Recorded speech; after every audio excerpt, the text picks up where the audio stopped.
के दिन जन्मावा हो, के दिन जन्मावा।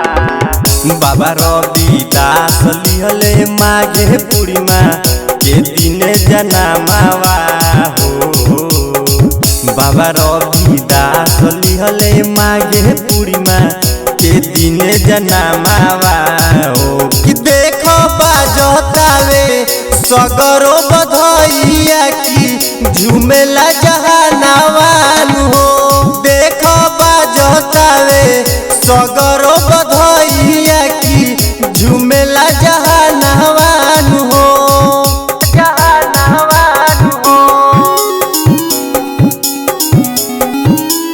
जहानावान हो।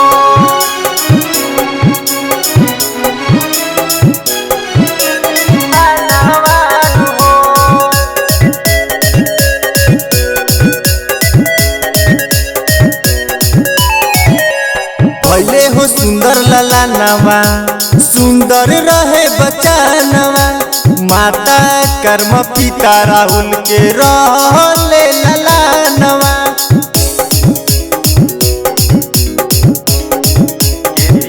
भले हो सुंदर ललानवा, सुंदर रहे बचानवा, माता कर्म पिता राहुल के रहले ललानवा।